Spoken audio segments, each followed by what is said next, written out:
Hey guys, Outlaw Doug here. Today, I just found this video online. I thought it looked pretty interesting. So we're going to react to the physics of a jump shot in basketball. And show Steph Curry shooting there. I don't know who's guarding him, I can't tell. But this is mainly science. Science-y and sport. It's basketball. So the physics of a jump shot, let's see.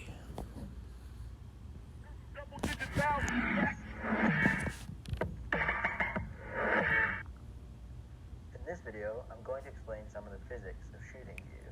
Here's Steph Curry. The numbers I use will be arbitrary, meaning that they are there to illustrate my point, and they probably won't be the exact numbers in reality. I will also look at that. Steph Curry's the best shooter in the NBA. Basics, so they are as easy to understand as possible.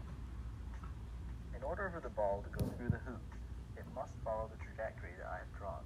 Yeah, it's got to go up. It has to travel at the correct angle and the correct angle. Let's say the speed has to be 2 meters per second from this distance. In order for the ball to leave at this speed and angle, it has to experience a vertical and horizontal force. The vertical force will make the ball rise before gravity pulls it back down. The horizontal one will push it towards the basket. Let's say that these forces are both 10 newtons for the current distance to the basket.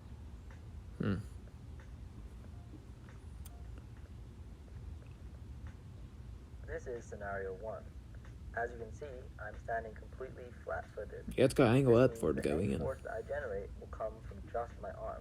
And Therefore, my arm must produce 10 newtons of vertical force and 10 newtons of horizontal force for the ball to go through. When I shoot, I got to angle it just right. This is how people shoot free throws, because you can't jump. However, your arm can only produce so much force. If you try to shoot a 3 without jumping, it can be very difficult to even reach the basket. Go out and try it if you don't believe me. And keep this in mind for later.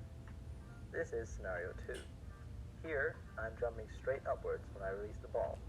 Let's say that I'm jumping up at the speed of 1 meter per second. Now, the amount of force that my arm has to produce has changed. Because the ball is already rising vertically at 1 meter per second along with my whole body, my arm only has to add 5 newtons to the ball vertically instead of 10 newtons. I still have to add 10 newtons of force horizontally to get the ball to reach the basket, but the vertical momentum from my jump has reduced the amount of force that my arm has to produce vertically. This is similar to how Steph Curry and how you shoot releases the ball just after he takes off and where the ball goes, it's got to angle up and then loop back down a certain way. This means his arm doesn't have to do as much of the work as Ooh, Steph Curry missed. This is the number one reason why Steph can shoot the ball from so deep. He really maximizes the force provided from his jump. Steph Curry's the best shooter ever. Here, I've already jumped up. I know people disagree with that. Falling vertically back to the ground. Let's say I'm falling at 1 meter. How can you disagree? Because he is the best shooter in the NBA right now. I mean, I'm going crazy. I mean, seriously. You can't disagree with that. Per second. Because the ball and I are moving downwards, my arm now has to produce more vertical force than before. I still have to produce 10 newtons horizontally, but now I have to produce 15 newtons vertically for the ball to exit my hands at 2 meters per second. This is an illustration of how a player like Derrick Rose shoots.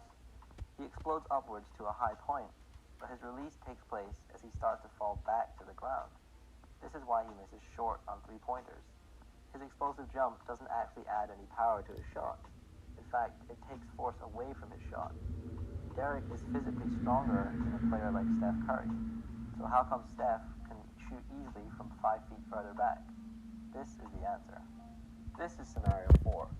Here, I'm at the apex of my jump. The situation in this exact moment is the same as when I had not jumped at all in scenario 1. The only difference is that I am off the ground instead of on it. The ball is not moving up or down, so the equivalent of 0 meters per second. Therefore, my arm has to produce about 10 newtons vertically and 10 newtons horizontally. There will be a slight difference because I am marginally closer to the basket, but this difference is negligible, especially from 3-point range. This is a very common release point for players. I wouldn't say it's a negative, but it's definitely not a positive either. You gain an advantage by having a higher release point, but your arm is now producing all the force behind the ball. This is how Russell Westbrook shoots. Even a physically imposing person like Westbrook cannot produce the Westbrook same cannot amount of shoot force that good. Steph Curry does, because his jump essentially adds no force to his shot. Westbrook's a slasher. This is He scenario drives in a 5. lot. Here, Dunks. I am also at the apex of my jump. However, this time, I also jump forwards instead of just going straight up. I'm still moving forwards even though I'm at the vertical apex of my jump. Let's say I'm moving at a speed of 1 meter per second. Now, I only have to produce 5 newtons of horizontal force for the ball to reach the basket. I still have to produce 10 newtons of vertical force because my vertical speed is 0 meters per second. Again, I am marginally closer to the basket, so the forces will be very slightly less, but not enough to make a big difference. Lots of my subscribers have been asking about Isaiah Thomas, and this is how he shoots. He jumps really high upwards and also really far forwards. His release comes at the apex of his jump, but unlike Westbrook and Rose, Thomas's jump still adds force to his shot. The difference between him and Curry is that his jump adds more horizontal force than it does vertical force. The final scenario, People have a 6, different form. involves both a vertical and horizontal jump. Hopefully you can see that because I release the ball as I am moving upwards and forwards, the amount of force that my arm has Ellen got in his left. is even less than in the About a other one. minute. Say I'm moving vertically and horizontally at 1 meter per second.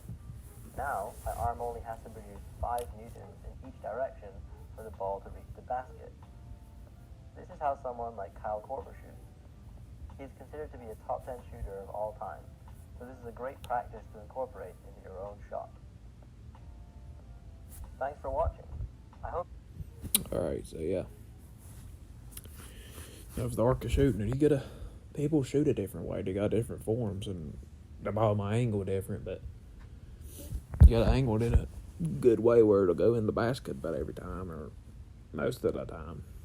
And you gotta have flick in your shot. You gotta have good form. You gotta flick it and have follow through when you shoot. That helps. Steph Curry is like the best shooter in the NBA, and sometimes he don't even have to have follow through. His shots just go in about every time.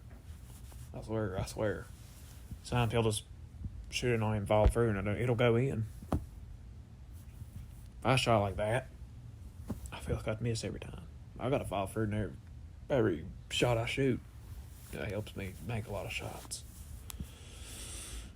But yeah, that was the physics of a jump shot. It just showed. I mean, you got to angle a certain way and shoot it a certain way, and use your legs at a certain way to shoot the basketball. So yeah, maybe I'll show you really soon how I do it. I was going to today, but I don't really shoot basketball right now. So yeah, that's about it for this video. Subscribe for more. Subscribe for more videos like this one. Let's get the 400 subs, please. And don't forget to keep the freaking hillbilly, and peace out. And Steph Curry's the best shooter in the NBA.